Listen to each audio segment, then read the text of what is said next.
Okay, yeah, so we're going to now cover the second of those two research presentations that I mentioned. Obviously, you've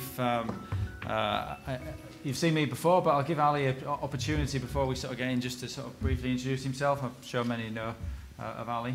Yeah, hi, so I'm Ali Jawad. I'm a four-time Paralympian. I won silver in Rio, and now I'm doing a PhD in anti-doping and para-specific cheating methods under Ian. So yeah, I've had a very good insight into parasport and the cheating methods behind them. Thanks, Ali. Yeah, so as Sue and Laurie mentioned there, we're going to sort of move on to sort of the athlete voice now. And the way we're sort of going to the way we have set this session up is that I'll sort of present some of the key findings that are coming out of this work, and then Ali's going to sort of reflect on that from an athlete perspective, because very much as we said earlier, we're very keen to sort of promote the athlete voice, but also to get sort of the reflections from someone that's got obviously a vast experience within parasport on some of the findings that are coming out of this research. So what I want to do briefly, I want to get into the findings mainly, but I'll give you obviously a bit of a background to the work that we've done. This research has involved focus group interviews with sort of Paralympic level athletes from across a range of different disciplines, but also from across the 6 European countries that our partners represent. And you can see the 6 countries on the screen there. And what we also did, and this is consistent with what we did with the Respect project, was that we trained up athlete researchers, and in this case para-athlete researchers.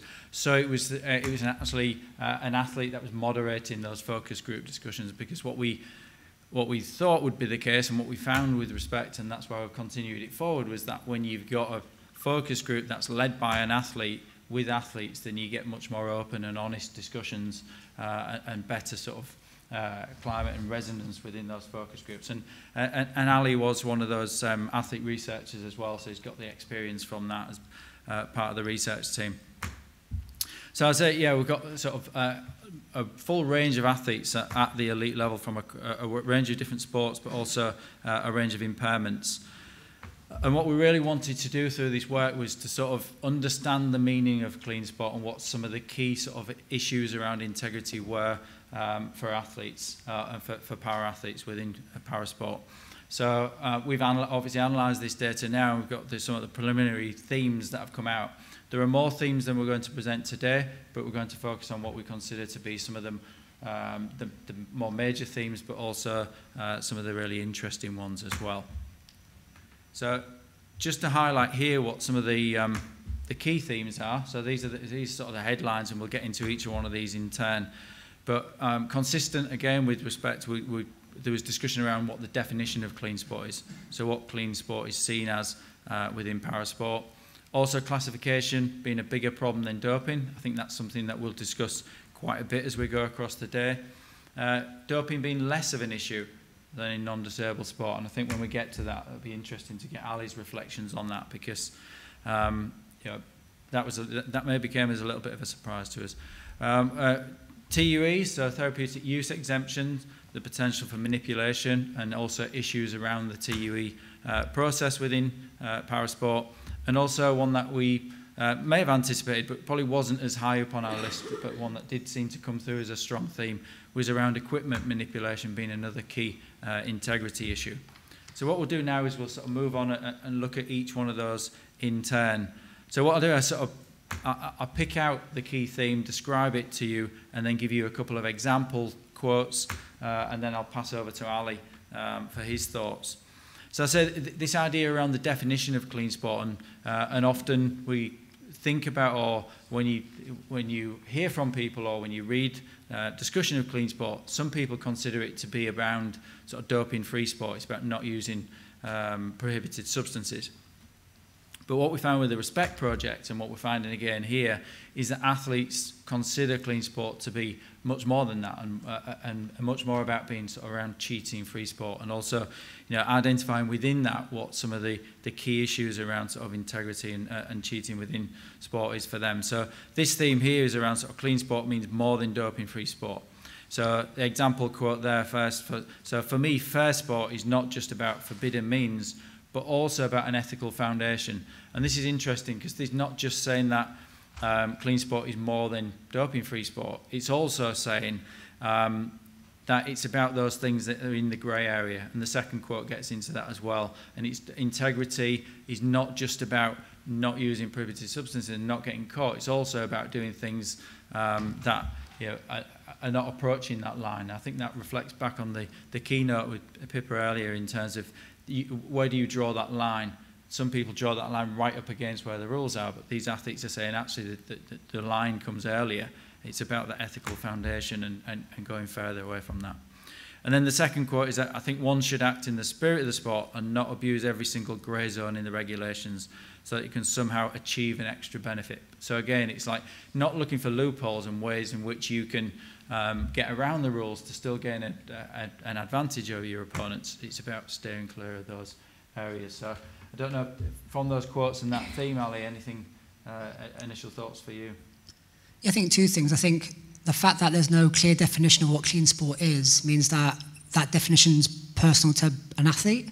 So some athletes are willing to go to the grey areas, some are not. But it also made me think about there's actually a lot of grey areas in sport that need to be addressed because athletes talked about the grey areas. And I think that sport needs to work with athletes to actually uncover these grey areas and make sure that they're resolved and potentially actually create a definition that's universally accepted because you don't want athletes to have a personal definition when it's such a big spectrum because some athletes are willing to push it to the extreme limits and that's the problem. Thanks, Ali. Yeah, so it's about probably having that clearer definition, isn't it, and also being consistent with that across education to make sure athletes are clear on that. So yeah, that's helpful. And then if we move on to this second, so there's two aspects to this definition of clean sport, and then this second part was about clean sport not necessarily meaning fair sport, so making this distinction between clean sport and sport being fair. This is quite a long quote, so I won't read it all out to you, but I'll allow you to read that. But basically what this is talking about is about the development, and certainly part of this theme is one that we've seen before, but this suggestion that some nations have more money and better funded, and that can allow the development and use of equipment in certain countries that other countries wouldn't have access to. And also I think it relates to that first sort of sub-theme as well, in that this is an opportunity for the way in which this was done is getting around the rules. So it's developing the equipment and then putting it on the market at an extortionate price, but just before competition as well, so that they're not breaking the rules, but they are trying to gain an advantage. So again, it's about question, I think Pippa's phrase was to win well. So not just about winning, but winning well, and this might sort of deviate from that. So I don't know, any thoughts, Ali? I think if you look at parasport in general, you're going to have certain countries that are very well funded. They're always going to have an advantage. I think the developing nations need a lot of help to be able to bridge that gap.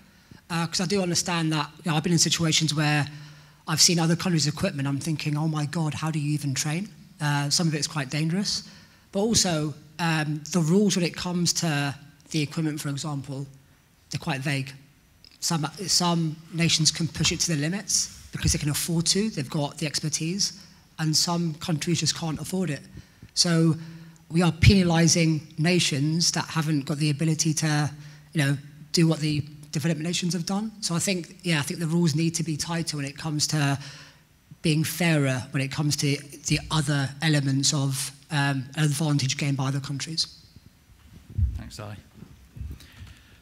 So if we move now on to sort of the second of these themes, which is around classification, and this is definitely one that it was mentioned, and it is a strong theme, I think, with the athlete support personnel as well.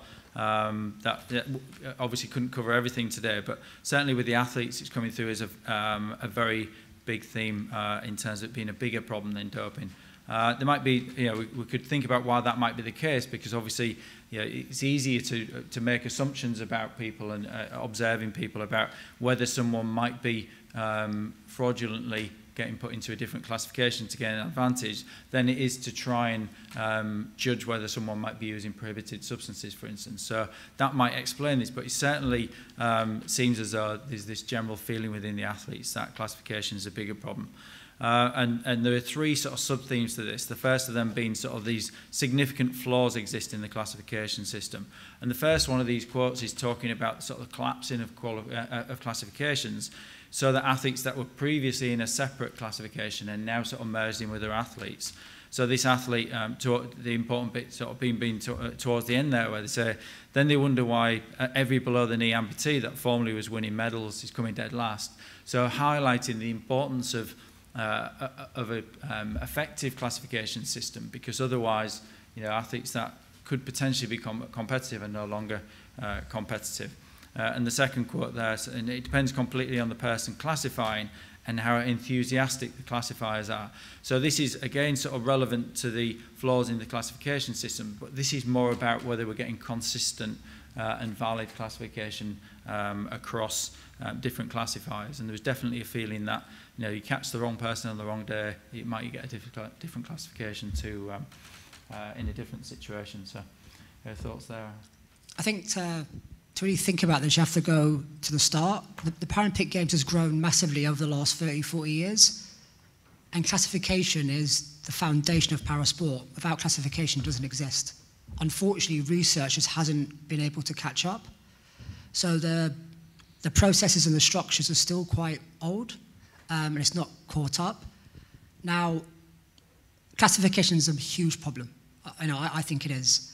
But I think we still can't lose sight of the other problems. So, for example, I know there was a perception that classification was more rife than doping. But actually, if you look at the WADA stats, the IPC and the IOC relatively catch the same across the board.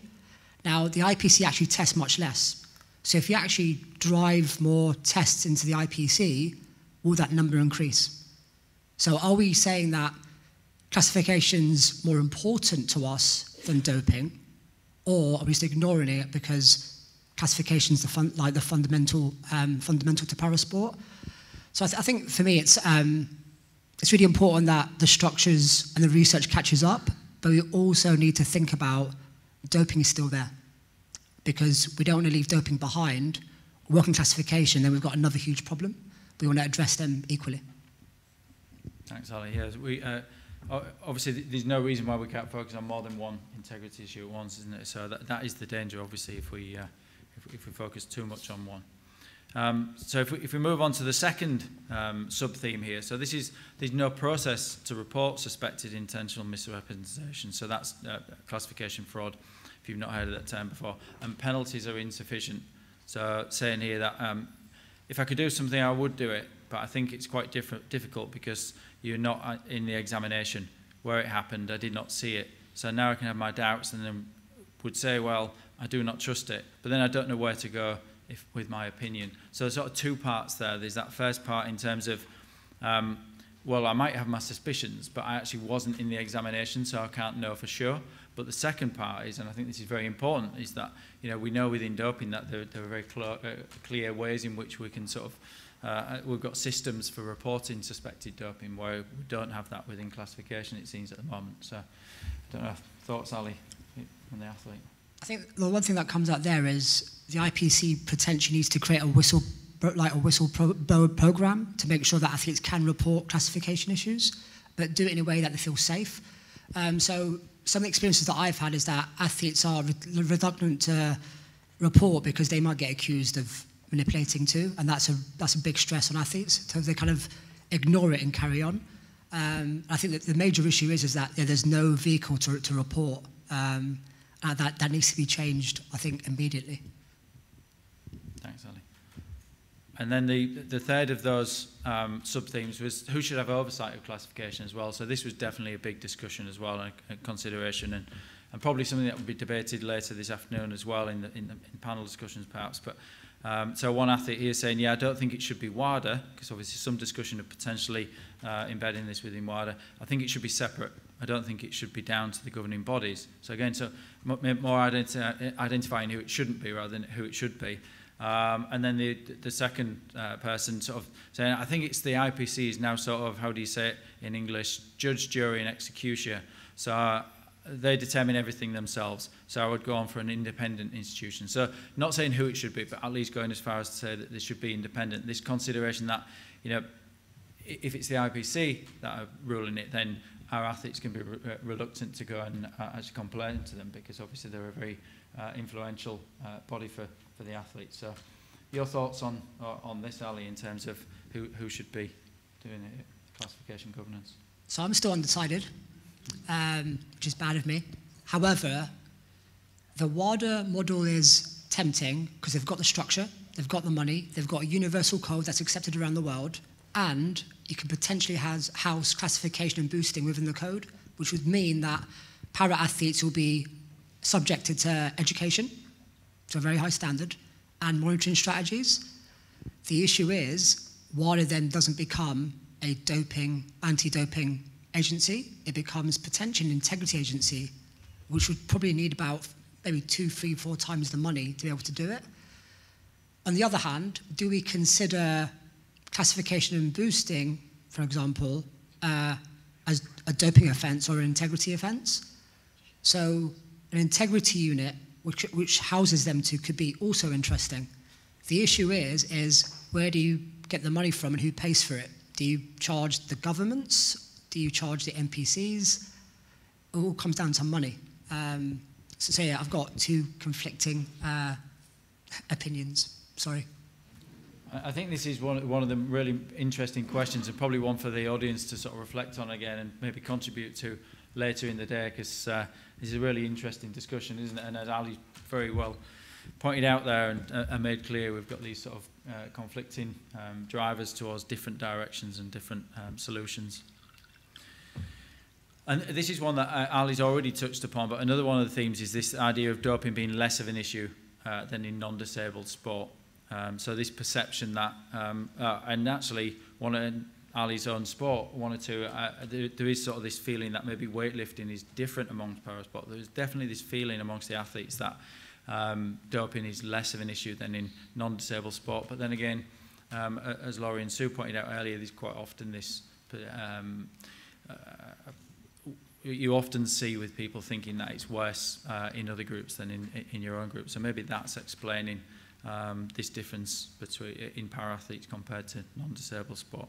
But you see in the quotes there, so no matter what's prohibited, you won't improve to a certain level if you take it. There's no way, especially not with the disabled. And then with weightlifting, they have it the same as the healthy. There is. So saying that there's a clear way in which doping can benefit weightlifting, but disputing that it can be effective and in other disciplines within parasport, which is very interesting. And then the second one was, why would I take something if it'll ruin 20 or 10 years worth of work? And then going on to suggest that there's a difference in the effect of a 4-year ban or cycle for a Paralympic athlete or for a para-athlete compared to a non-disabled. So saying that a non-disabled athlete can sort of ride out that period and come back more successfully than a non-disabled, than a para-athlete could. So yeah, interesting. I don't know what you think, Ali. Yeah, very interesting. I think to that second point, there's been many examples in my sport where you've had athletes been banned for 4 years and come back and been better. So for me, it didn't really make much of a difference to them.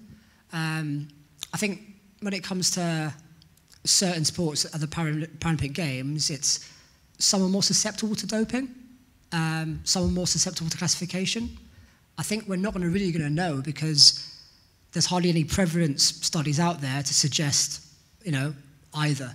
And I think until we start investing in research to actually find out the magnitude of the problem, we're not going to be able to put in structures that are going to tackle it. So yeah, at the moment, we just don't know what's worse. There could be even. It could be a huge problem in all areas. It's a great point at the end there, isn't it, in terms of, we don't know where to direct resources unless we know where the biggest problems are.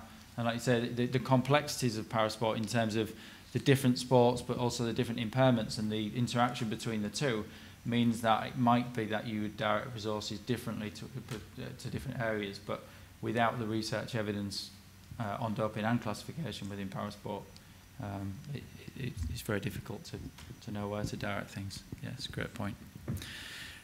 Okay, so we'll move on to the fourth theme, which was around therapeutic use exemptions. So the first one of these was around the potential for manipulation. So again, it's a long quote, so I won't read this one. I'll leave you to read it. But what the athlete here is suggesting is that because it's understandable because of some of the impairments and the require for medication within parasport, there might be less of a question, there might be more of an opportunity for someone to take advantage of that and to use prohibited means, but within the rules, perhaps, with a therapeutic use exemption within parasport compared to non-disabled sport. So, thoughts on that, Ali? Yeah, so I think it's expected that para-athletes, because of their health conditions on top of their impairments, will need a TUE more. So, for example, in 2016 in the at the Rio Games, at the Olympics, 1.6% of TUEs got accepted for the Olympians and 3.6 got accepted for the Paralympians. So it's probably 3 times more likely. Now, I've had first-hand experience asking certain nations how the TUE system works in them countries, and they're not very robust. So the team doctor will do it without any sort of accountability or questioning. So there could be nations where the head coach could force the team doctor to write that TUE and submit it. And also you can fake documentation in some countries. So we need to be very wary that actually if you're looking at a country that's willing to use the TUE system and the grey areas, they're probably going to, especially when they consider that other developed nations have advantages when it comes to money and resources. They're going to use everything in the book to try and bridge that gap. So yeah, I think there has to be a lot more research about TUE manipulation when it comes to parasport potentially. Thanks, Ali. So yeah, very consistent with what the athlete and this theme is in your own opinions as well. And then in terms of the second theme on this was more around sort of the assistance and clarity needed for the TUE process for GPs and also primary healthcare professionals. And I think I'll leave you to read the quotes, but they're really getting at the fact that the difficulties in actually getting the TUE signed off, so getting the evidence that they need from GPs and from primary healthcare professionals who really don't have the training and the background in the specific needs of para-athletes and the issues that can cause for athletes. So I don't know if that's something that you've come across yourself, Ali. Yeah, absolutely. So when you've got para-athletes that are not world-class programs, they struggle to get TUEs because they don't know what they're doing. So I've always been a big advocate on kind of making sure that anti-doping is actually in like the medical training for pharmacists, for GPs and for doctors, so they understand that just because you're putting somebody's health first, potentially they're going to probably need a TUE for it. So I've had instances when I was younger where I've had to take medication because I was really sick, but the doctor just didn't understand that I'd be banned for it. They did not understand that at all. So it's quite hard to try and, quite stressful, trying to fight with your GP or doctor to try and make sure that things are done properly. But I've been quite lucky that, our system especially is quite helpful to try and, kind of get through it. But I'm a massive advocate into actually putting, anti-doping education and TUEs into the kind of the medical training when it comes to our practitioners. I think it's really important. Thanks, Ali. Yeah, great points. And then if we go on to this, to look at this fifth and final theme, this was the one around equipment manipulation. So suggesting that the rules around equipment don't always address all aspects of how equipment is regulated, and can affect performance. So often some of the regulations around this can be quite vague. The example here is around equestrian sport in terms of the strap system. So there's regulation on the length of the straps that can be used to strap an athlete to the horse, but not in the actual materials that are used. So it might be a possibility that people could get an advantage, or there's some issues around fairness there. So I don't know if this is something that has come up for you, Ali, with athletes that you've spoken to. Yes, I don't know if you remember in, I think 2016, there was a massive controversy with the length of the blades, I think in the athletics. I think, and what that did was actually made me realise that you don't need to be the best athlete to win it. You just need the best equipment. And I guess that's where the developed nations have the advantage, because they can invest in that technology and that research. And I think until the IPC makes the rules stricter, there's going to still be a huge difference. You're going to see athletes, countries pushing the boundaries of what science can offer them. I think there should be like limitations on everything, or maybe even a budget across the board to make it fairer. But yeah, like that's something for the IPC to consider. Yeah, certainly some issues, I think, around sort of, and fairness seems to be a big issue, doesn't it, within parasport, and it was mentioned in a number of these themes, and it's certainly coming up there around equipment manipulation. So they're the main themes, so hopefully that's given you a flavour of some of the key findings that we've found. We're still working on this work package, so what we actually did yesterday, we conducted an international focus group, so bringing the athletes together. Ali was part of that yesterday. We're also looking to recruit athletes for a non-tested focus group, so like Invictus Games athletes who are operating at potentially quite a high level, but not in tested situations at the moment, to see whether that influences people's perceptions of clean sport. And also we're probably going to do more than one analysis of this data, because it's a big data set, and as we found previously with the RESPECT project, often secondary analysis can bring out some really interesting secondary themes as well. So we'll sort of end the presentation there. I realise sort of we're running right up to the break, and people are probably ready for a coffee and maybe a pastry, but we have got time for sort of one or two questions if anyone's got anything they want to ask me or Ali. What do you think maybe classification could learn from an anti-doping perspective, and how maybe anti-doping education or awareness goes about itself, that perhaps it could raise the quality of maybe education or awareness of classification issues, to perhaps maybe lessen that gap? Obviously we don't know what the gap is, as we said in the research. But yeah, I guess to what extent do you think classification could learn from anti-doping? I think it's a really good question. It's certainly something we've been talking about over the last couple of days, because we've had partner meetings over the last couple of days. But I'll let Ali answer that one first, and then I'll chip in with anything after that. So if you look at anti-doping education, it's come on a lot since I started. It's actually really such a high standard now. But when it comes to classification education, there's hardly anything. The IPC are relying on the NPCs to educate their athletes. There's no kind of education framework.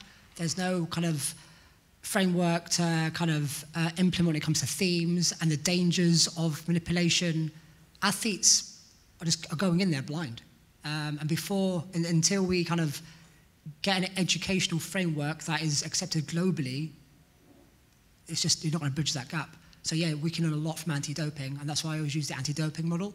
I think it's actually quite, with classification, even though there's loads of classifications, you can definitely create a kind of an educational framework that actually can be scaled to the masses. Even when it comes to the process of classification, the different kind of elements of kind of what happens when you're declassified, and also what are the implications of of somebody manipulating.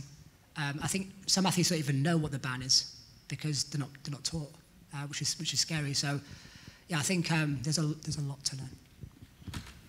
Yeah, no, thanks, Ali. I think definitely. I think one of the things we also talked about is like who should be delivering that education, and how is it going to be delivered. We've obviously within anti-doping got a really sort of strong network with the NADOs and the International Standard for Education now that really sort of help improve the standards of education that classification hasn't got at the moment. The other thing is the trajectory. I think that's something we've talked about, isn't it, Ali, in terms of quite often we talk in anti-doping about the importance of educating athletes early, so that when they get to the elite level, they're already aware of clean sport and anti-doping. They've had that education. But often what you see within parasport is also you get a trajectory of athletes moving to the elite level even quicker than they would in non-disabled sports. So that might mean it's even more of an issue to get that education early. Oh yeah, absolutely. We've had examples where athletes have made kind of started sport one year and the next year they're at major championships, but they miss out on all the this is actually anti-doping. They miss out on all the education needed to understand what a test is. I remember as a kid when I got tested, I didn't even know what a test was. I didn't realise that I had to submit a sample. It was quite weird, but obviously, like, I knew that was kind of coming because somebody told me. It was one of the senior athletes that told me. It wasn't through education. So I think it's really important that you target athletes, especially para-athletes, quite early, because you know that potentially they could progress much faster. Thanks, Ali. So yeah, I think, and obviously the keynote this afternoon is going to be on this very topic as well. So I think you'll probably hear a lot more about this, but I think there are lots of ways in which classification can learn from anti-doping, which important lessons to learn, I think. So great question. So I think what we'll do is we'll finish this now, and we'll sort of move to the break. But obviously, if anyone's got any other questions they want to ask any of the speakers to this point, then this will be a great opportunity to do that. Okay, thank you.